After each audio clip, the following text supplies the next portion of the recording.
नमस्कार दोस्तों, yours own channel में आपका बहुत बहुत स्वागत है। तो दोस्तों, आज का वीडियो हम आपके लिए आए हैं। ये जो लिपगार्ड का ऑटोमेटिक ट्रांसफार्मर है, जिसका मॉडल नंबर है LM510S।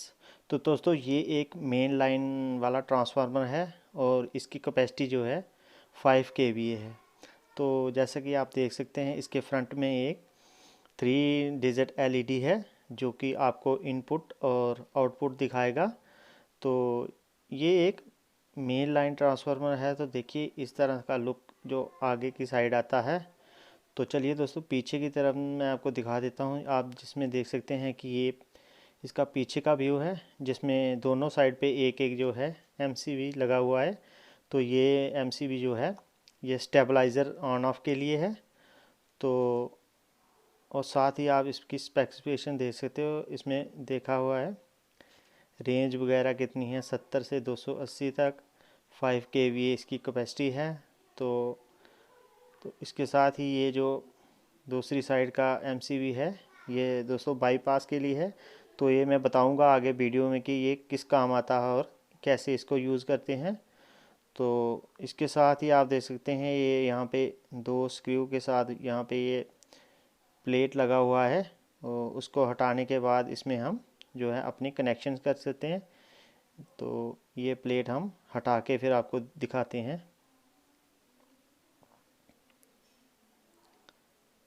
तो चलिए दोस्तों, हमने उसका प्लेट जो है हटा लिया है। तो इसमें आप देख सकते हो दो स्ट्रिप्स लगा हुआ है। एक साइड AC मेंस है जिसमें हमारी इनपुट आएगी। तो इस साइड से हमने यहाँ जो लाइट इनपुट होती है वो लगानी है। तो आप तीनों देख सकते हो, ये न्यूट्रल, सेंटर में इसके अर्थिंग वायर है और एक साइड लाइन। तो इसी तरह कुछ आउटपुट के साथ है। एक तरफ आपका न्यूट्रल आ गया, सेंटर में अर्थिंग वाली आएगी और दूसरी साइड लाइन वाली। तो इस तरह से आपने इसके कनेक्शंस जो हैं करने हैं। एक साइड आपका इनपुट आएगा और दूसरी साइड आउटपुट। तो चलिए अब इसके बारे में थोड़ी सी जानकारी ले लेते हैं। तो ये इसका पीछे का पैनल है। तो इसको चेक करने के लिए मैं जो है, आप देख सकते हैं इसकी कैपेसिटी जो लिखी हुई है इन्होंने 5 kVA। तो इसकी ऑपरेटिंग रेंज जो है 70 वोल्ट से 280 वोल्ट है AC। तो ये आज हम इसको चेक करेंगे कि क्या इसकी एक्चुअल रेंज क्या है, या कंपनी वालों ने जो लिखा हुआ है क्या है, ये 70 वोल्ट से 280 तक देता है कि नहीं। तो उसके लिए आप देख सकते हैं, इस तरह के मैंने जो दो है वोल्ट मीटर रखे हैं। एक मैं इनपुट के साथ कनेक्ट करूँगा और दूसरा जो है मैं आउटपुट के साथ कनेक्ट करूँगा। तो फिर इसको चला के देखेंगे कि ये किस तरह से कितनी रेंज देता है और क्या। तो चलिए पहले मैं इसको कनेक्ट कर लेता हूँ, इसकी वायर्स इनपुट और आउटपुट। तो जैसा कि मैंने आपको बताया, जो एक वोल्ट मीटर है वो मैं इसके इनपुट पे सीधा डायरेक्ट जो मेन लाइन है उसके साथ कनेक्ट करूँगा और दूसरा जो है वो मैं आउटपुट में कनेक्ट करूँगा। तो फिर इसको चेक करेंगे। तो दोस्तों, जिन दोस्तों ने अभी तक मेरे चैनल को सब्सक्राइब नहीं किया है, तो प्लीज़ अगर आप इस तरह के वीडियो चाहते हैं तो हमारे चैनल को सब्सक्राइब करें। तो चलिए देखिए, हमारे करेक्शंस लग गए हैं। हमारा बाईपास वाला स्विच भी ऑफ है और दूसरी तरफ जो स्टेबलाइज़र ऑन करता है वो भी स्विच ऑफ है। तो इस कंडीशन में आप देख सकते हैं कि सिर्फ इनपुट में वोल्टेज आ रही है, आउटपुट में कोई वोल्टेज नहीं है। जैसे ही हम बाईपास को ऑन करेंगे तो आप देख सकते हैं इनपुट और आउटपुट सेम ही है।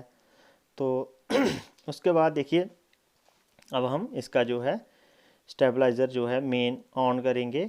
तो ये जो दोस्तों स्टेबलाइज़र वाला MCB है, ये इनपुट नहीं कट करता है। ये सिर्फ स्टेबलाइज़र के लिए है ऑन ऑफ। जैसे हमारा स्टेबलाइज़र ऑन हो गया, इसमें 2 से 3 सेकंड का डिले होता है। तो उसके बाद देखिए ये काम करना शुरू कर गया। इनपुट जो हमारा है 170-80 आ रहा है, तो आउटपुट जो है 240 है। तो इस तरह से देखिए, अगर हम बाईपास ऑफ भी कर दें तो आउटपुट में कोई फ़र्क नहीं पड़ता है। तो उसके लिए हमारा जो है मेन जो है स्टेबलाइज़र वाला MCB ऑन होना चाहिए। तो जैसे ही हम इसको बंद करेंगे तो आउटपुट बंद हो जाएगी, क्योंकि हमने बाईपास नहीं किया है इसको। तो अगर आप कभी चाहते हो तो इसको बाईपास करना, तो मेन वाला आप ऑफ करके और बाईपास इसको कर सकते हो। तो देखिए, जैसे ही ऑन हुआ तो ये हमारा आउटपुट शुरू हो गया। तो इस तरह से इसके जो कनेक्शंस करते हैं। तो इनपुट और आउटपुट, और पीछे का भी आपने देख लिया दोनों एमसीबी का क्या काम है।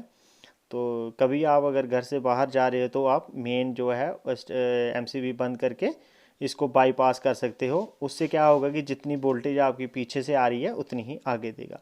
तो चलिए अब इसकी रेंज की बात कर लेते हैं। जैसे आपने देखा कि इसका कंपनी ने क्लेम किया हुआ है कि ये 70 वोल्ट से मतलब ऑपरेट करता है। तो जैसे आप अभी देख रखे हैं, इसका जो ये वोल्ट मीटर डिस्प्ले है, ये एक बार आपको आउटपुट दिखाएगा और दूसरी बार जैसे ये 160 अभी दिखा रहा है इनपुट, तो ये 195 जो है आउटपुट है। तो ये एक बार इनपुट दिखाता है और उसके बाद आउटपुट दिखाता है। तो मैंने बेहतर व्यू के लिए आपके सामने दोनों जो है मीटर्स मैंने लगाए हैं। तो देखिए जैसे ही मैं पीछे से इसकी वोल्टेज डाउन करता हूँ तो देखते हैं कहाँ तक। आप देख रहे हैं अभी 100 वोल्ट है, तो ये 210-20 तक आउटपुट दे रहा है। तो उसके बाद हम जैसे ही इसको 100 से नीचे करेंगे तो देखिए अभी तक ये तो ठीक है, 210 से 20 तक बना रहा है। ये 106 105 हमारा इनपुट है। लेकिन उससे नीचे जैसे ही हम चले जाते हैं, आप देख रहे हैं 87 पर चला गया हमारा इनपुट, तो आउटपुट जो है बहुत ही कम हो गया। तो अभी आप देख सकते हैं डिस्प्ले में आउटपुट जो है 150 के करीब है और इनपुट जो है ये 67-68 दिखा रहा है। तो दोस्तों इसका मतलब है कि जो कंपनी ने क्लेम किया होगा कि 70 वोल्ट से ये मतलब 200 तक करता है, तो ऐसा नहीं है। तो इसको कम मिनिमम 100 वोल्ट चाहिए। अगर आप लगाते हो तो इसको मिनिमम जो इनपुट है अगर 100 वोल्ट होगी तभी ये 210 220 बनाएगा। तो चलिए ये हमारी नॉर्मल वोल्टेज आ गई। तो इस तरह से कुछ ये काम करता है। ये एक बार ऑफ होने के बाद जैसे ये इस ऑन होता है तो इसमें ज़्यादा टाइमर की ज़्यादा डिले नहीं है, 2 से 3 सेकंड की इसमें डिले है। तो आप देख लीजिए कि आपकी जो इनपुट है कितनी है। अगर आपकी इनपुट 80 से नीचे रहती है तो मेरा ये मानना है कि आप मत लो। तो साथ में आप एक बहुत ही ज़रूरी बात आपको बतानी है कि जैसे अगर आपने बाईपास ऑन किया हुआ है और स्टेबलाइज़र भी ऑन है, तो पीछे से अगर वोल्टेज जैसे आप देख रहे हो 200-300 वोल्टेज आती है तो ये कट नहीं करेगा। तो ये बहुत ही ख़तरनाक है आपके लिए। तो आपके जो अप्लाइंसेस है आगे जो वो सड़ने के बहुत चांसेस हैं। तो इसके लिए मैं आपको बताऊंगा कि आपने क्या करना है। तो इसका जो जब भी आपने इसको यूज़ करना है नॉर्मली, तो इसका जो बाईपास वाला स्विच है वो ऑन रखना है। क्योंकि अगर आप इसको बाईपास वाला स्विच ऑन रखेंगे तो ये वोल्टेज को बाईपास कर देगा, कट नहीं करेगा। तो जैसे ही हमने बाईपास ऑफ किया तो देखिए हम इसकी वोल्टेज बढ़ाते हैं, जैसे ही वोल्टेज 270 ऊपर जाती है तो ये हाई कट कर देता है। तो इस ये देखिए इसने आउटपुट बंद कर दी तो इस पर एरर आ गया हाई हाई वोल्टेज। तो जैसे ही आप देख सकते हैं कि हमारी इनपुट जो है 300-250 से ऊपर जाएगी तो ये कट कर देगा। लेकिन कंडीशन इसकी ये है कि अगर आपने बाईपास स्विच ऑन किया है जैसे आपने पहले देखा तो ये कट नहीं करेगा। तो मेरे दोस्तों बहुत से लोग ये गलती कर देते हैं कि बाईपास स्विच ऑन करते हैं और पीछे से कभी डबल वोल्टेज हो जाती है तो उनके जो अप्लाइंसेस हैं वो ख़राब हो जाते हैं। तो मेरा तो यही सजेशन है आपको कि अगर आप इसको नॉर्मली यूज़ करना चाहते हो तो बाईपास स्विच जो है वो ऑफ रखें। तो उसके बाद बात कर लेते हैं कि लोड कैलकुलेशन की ये कितने वाट का होता है। तो जैसे अभी आप स्क्रीन पे देख रहे हैं, तो जैसे ये 5 kVA का हमारा ट्रांसफार्मर है, तो ये कितने किलो वाट का होता है। तो उसके लिए आपने फार्मूला यूज़ करना है 5 × 0.8। तो ये हमारा कोई 4 किलो वाट का बनता है। तो ये 0.8 ये पावर फैक्टर होता है। तो इसी तरह अगर आपने 10 kVA का लेना है तो वो 8 किलो वाट का लोड उठाएगा।